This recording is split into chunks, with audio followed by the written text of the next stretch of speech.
Y'all, I don't get how a man fresh out of prison can find a good woman in no time. And y'all, I'm not lying. I've been a probation parole officer for 3 years. So once they're released from prison, they're coming to me. Now, their address usually starts out, with the mom or a family member or something like that.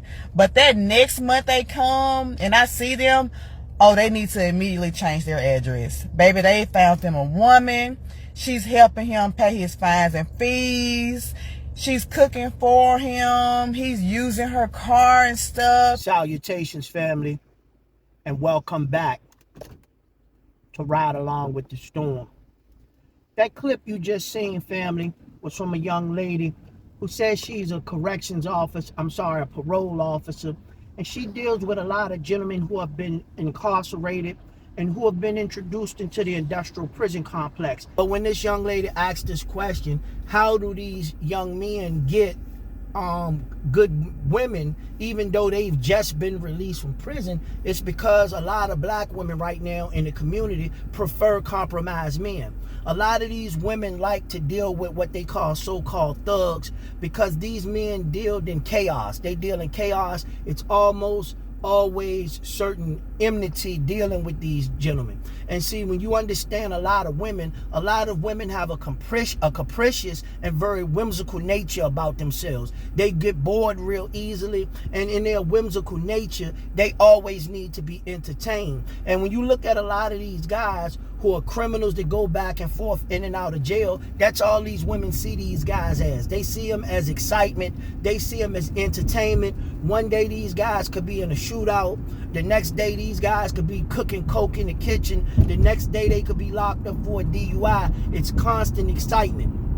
But what happens with these women love that enmity and they love that excitement in their late teens and early 20s. But as they progress into their mid to late 30s, into their early 40s, they want more out of life, especially when it comes to material possessions that you have to build upon in order to gain more and more. Like when you're talking about real expensive automobiles and you're talking about homes, that's when you start seeing a lot of these women in their 30s and 40s start saying that there's not any good men out here. It's not the case that there's not any good men out here. A lot of these women have passed up all of the good men so they can live these capricious and whimsical lifestyles, chasing this constant excitement that's provided by these street dudes and these gentlemen that choose to engage in a lot of illicit activities in the street. And once these guys fall by the wayside and they end up in their late 40s to 50s and they really haven't been able to amass anything as far as stability wise in their lives, that's when these women want to go on, and then they want to go on to try to find what they call quote unquote good guys. And it's just sad, family, because it's a constant cycle, and this has been going on for generations in the black community. And it's one of the things really now that fuels the incessant gender war of men arguing back and forth in the black community. All of it's really nonsense, family. Everybody has their preference.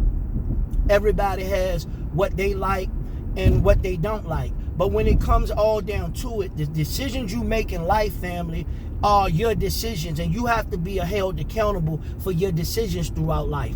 If you choose to be whimsical and you choose to be capricious in your late teens and your early 20s, and you don't lay down a foundation for your future, then you have to understand when it comes time to go into the future and you don't have a nest egg and you don't have a stable or any stability as far as resources and a place to live and a way to gain economic growth, then that's just what you're going to have to stand up to. My grandma used to always say, you made a hard bed, now you got to lie in it. And that's 100% the truth. But that's going to be all for me on this episode of Ride Along with Storm Hall, family. I thank y'all for joining me.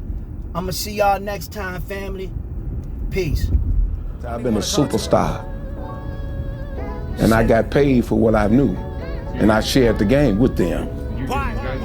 So much guidance. That's what I did. They paid for knowledge.